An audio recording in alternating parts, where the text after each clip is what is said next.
दीमक चाटती है ना तो एंड पे पता चलता है जब दरख्त गिरता है। देखिए पाकिस्तान पे खास अल्लाह का करम है, हर बंदा खा रहा है। बकौल इमरान खान साहब के हम किराए के कातिल थे, हम अमेरिका की गुलामी करते थे, उसके अगेंस्ट हमें मुआवजा मिलता था डॉलर्स की शक्ल में, तो जिया का दौर बड़ा खुशहाल था। हालांकि कोई तरक्की नहीं हुई इस दौर के अंदर। पाकिस्तान में पॉवर्टी सर्कल से बाहर निकलने का वाहिद जरिया अब तालीम रह गई है। इसका जैक लगता है ना, यूरोप अमेरिका में चला जाए आला तालीम के लिए, वहां से रिमिटेंस इस मुल्क को भेजे। इस मुल्क में अब आम बच्चों के लिए कोई नौकरियां नहीं है। यकीन करें पीएचडी बच्चे और बच्चियां 30-30, 40-40 हजार की नौकरियां कर रही हैं। बाकी आप गवर्नमेंट से, एस्टेब्लिशमेंट से, पॉलिटिशियन से कोई उम्मीद ना रखें। अच्छा सर, अभी जिक्र किया चूंकि आपने वासिफ साहब का, तो एक उनका जुमला हम सुनते हैं कि पाकिस्तान नूर है और नूर को ज़वाल नहीं है। अब लेकिन मैं फिलोसफिकली आपसे पूछना चाह रहा हूँ कि कौमों का राइज एंड फॉल होता है, तो मैं तो एज ए 40 साल मेरी उम्र है, मैंने भी देखा है, हमने तो इस समाज पे राइज देखा नहीं है। तो हमें तो लगता है अब ये डिक्लाइन ही है, ये तो वाहिद कौम होगी जिस पे राइज आया नहीं और फॉल पहले आ गया। जी देखें, ये सारे जज्बाती जुमले, हम इसमें बिलीव नहीं करते। ये लोगों की जज्बाती ख्वाहिशात हैं। हम बचपन से सुन रहे थे, देखिए पाकिस्तान पे खास अल्लाह का करम है, हर बंदा खा रहा है और पाकिस्तान खत्म नहीं हो रहा, चल रहा है। हालांकि खत्म हो रहा था मेरे भाई। वो आखिरी वक्त में पता चलता है कि 4 स्टेज कैंसर आया हुआ है। दरख्त को जब दीमक चाटती है ना तो एंड पे पता चलता है जब दरख्त गिरता है। हम तो उस वक्त भी कह रहे थे कि यार ऐसा नहीं है, इसको रूहानियत के साथ ना जोड़े। लईसा लिल इंसानी इल्ला मा सा, अल्लाह ने दुनिया को असबाब के साथ जोड़ा है, इंसान के लिए वही है जिसकी वो कोशिश करता है। ऐसा नहीं होगा। आप अगर सर्दियों में ठंडे फर्श के ऊपर नंगे पांव फिरेंगे तो इंशाल्लाह जरूर बीमार होंगे। आप बिस्मिल्लाह पढ़ के सॉकेट में 2 उंगलियां देंगे तो इंशाल्लाह जरूर मौत का शिकार होंगे। ये कौन सा आपने दीन बनाया हुआ है कि जी वो जी अल्लाह ताला का खास करम है। अल्लाह ताला ने तो, अल्लाह का तो कोई रिश्तेदार नहीं है, सीधी सी बात है। जब खिलाफत राशिदा खत्म हो गई 30 साल के बाद, ठीक है, बनु उमैया खत्म होगी, बनु अब्बास खत्म होगी, सल्तनत उस्मानिया खत्म होगी, रोमन्स, पर्शियंस और सबसे बड़ी ग्रेट ब्रिटेन जिनकी हुकूमत में सूरज गुरूब नहीं होता था, वो खत्म हो गया। तो ये बात बिल्कुल जज्बाती जुमले।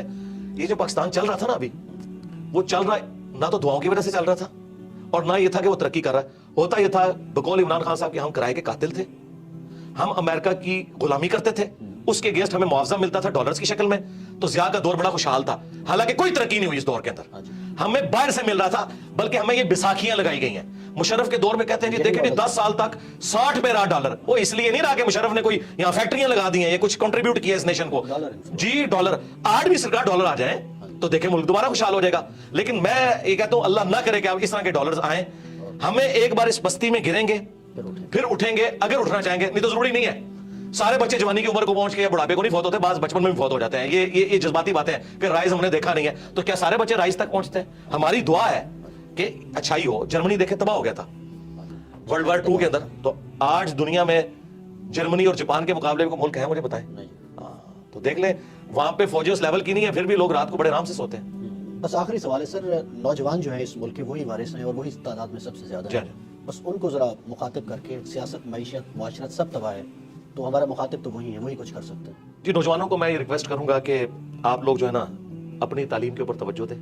पाकिस्तान में पॉवर्टी सर्कल से बाहर निकलने का वाहिद जरिया अब तालीम रह गई है। जिसका जैक लगता है ना, यूरोप अमेरिका में चला जाए आला तालीम के लिए, वहां से रिमिटेंस इस मुल्क को भेजे। इस मुल्क में अब आम बच्चों के लिए कोई नौकरियां नहीं है। यकीन करें पीएचडी बच्चे और बच्चियां 30-30, 40-40 हजार की नौकरियां कर रही हैं डाटा एंट्री ऑपरेटर के तौर पे। और इतना दुख होता है जिसके पास रिसोर्सेज हैं, जिसे स्कॉलरशिप मिलता है, मुल्क से निकले और यहाँ पे रिमिटेंस भेजें। मैं ये नहीं कह रहा कि आप मुल्क ही छोड़ दें, यहाँ पे अपने रिमिटेंस भेजें, इस मुल्क की तरक्की में आप किरदार अदा करें। और ये कोई ऐप वाली बात नहीं है। इस वक्त भी ऑलमोस्ट 1 करोड़ के करीब पाकिस्तानी बाहर के मुल्क में बैठा हुआ है। और अपनी तालीम के ऊपर तवज्जो दें। और अगर किसी के वालिदैन का कोई कारोबार है तो तालीम के साथ उस कारोबार में बैठने में कोई आर महसूस ना करें। यकीन करें कितने अनपढ़ लोग हैं जिन्होंने हजारों पढ़े लिखे नौजवानों को जॉब्स दी हुई है। आप अपने सर्कमस्टांसेस को देख के ना जो बेस्ट परफॉर्म कर सकते हैं करें, मेहनत से जी ना चुराएं। और आप जितनी अपनी एफर्ट पुट कर सकते हैं ना अपना मुस्तकबिल बनाने के लिए, वो कोशिश करें। बाकी आप गवर्नमेंट से, एस्टेब्लिशमेंट से, पॉलिटिशियन से कोई उम्मीद ना रखें। बिल्कुल कोई दूर दूर तक हालातों वाकयात यहाँ नजर नहीं आ रहे हैं। जिसका कोई जग लगता है भाई यहाँ से निकले और यहाँ आप पैसा भेजें। मैं निकलना वो वाला नहीं कह रहा जी इनको छोड़ दें सरने के लिए, ये मैं नहीं कह रहा। जिसका कोई मौका है तो मुझे तो अब एक ही सोर्स, या आप ऐसा हुनर हासिल करें कि आप फ्रीलांसर हो और आप इंटरनेट के जरिए पैसे कमा सके, इस तरह का कोई मामला करें। और जिनके पास पैसा है ना यार, वो कंट्रीब्यूट करें नेशन को।